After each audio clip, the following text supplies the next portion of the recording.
Nerevar, you've probably waited for this. Here's my honest review of Fallout 4. Let's get the worst parts out the way first. The story. Actually didn't hate it up until you meet Sean.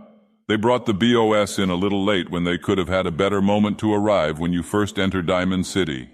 Maybe causing a bit of a stir and shining a spotlight on people while announcing their intentions over their speakers.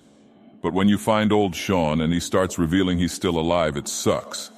I didn't even finish the game the first time after that shit of a reveal. I did beat it in later playthroughs though.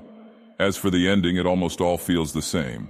Shit gets blown way the fuck up. But nothing substantial changes in the Commonwealth. They could have done a lot more with what they had, but just kinda went the easy way out. The building system isn't the worst thing ever. When I first played Fallout 3, I wanted something like that because of the lack of traders and life the world presented. But instead they used it as an excuse to make you bring life into the world with 3 dialogue option NPCs that don't do shit. Maybe if special NPCs would have shown up to the settlements and it wasn't all just some big fetch quest loop, it would be better. And the attachment points is super buggy sometimes. Another good idea in this game, but bad execution. Right with their gun customization. When they announced the game, they conveniently showed the pipe weapon saying all guns are interchangeable. So that was a fucking lie. Most of the guns just use the same attachment types, but you can't actually interchange weapons to take different ammo or anything actually cool. They also lied about destructible environments. I saw 3 objects at most that could be destroyed. Sandbags and Piper's pussy. I forgot the last one because it doesn't exist. On to the actual good features about the game. I really like what they did with power armor. It's really neat to paint it, customize the parts, and have it on display. I think the fusion cores was a good way to nerf it from constant use, and the idea was pretty well done. Could have used some more customization options, but it was good as is.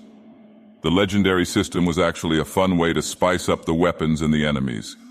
It could have been modified to be a little more useful than the obvious OP legendary stuff, and the enemies could not have regained full health, rather just starting buffed and with the red aura, but it was a good idea. The companions, on the other hand, most of them were bland, with bare-bones story, which is kinda common for Bethesda's style of companions. But hey, you can dick them down this time, so let's go Curie. Honestly though, I feel I could have excused a lot more of their lack of love into the map if it didn't feel like there was so few notable locations. I could barely remember if I had been to the same spot before because it all felt like a carbon copy for the most part. Then the character customization while allowing sort of freeform modifications was dog-ass.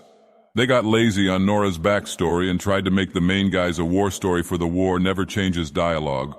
Don't even get me started on the horrible fucking decision they made changing the dialogue system. I like the voiced lines, but it would have been way better if I could also see what I'm about to say as well. Such a waste of voice acting, honestly.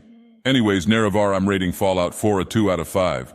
'Cause as Outcast would say, even roses smell like boo-poo, ooh.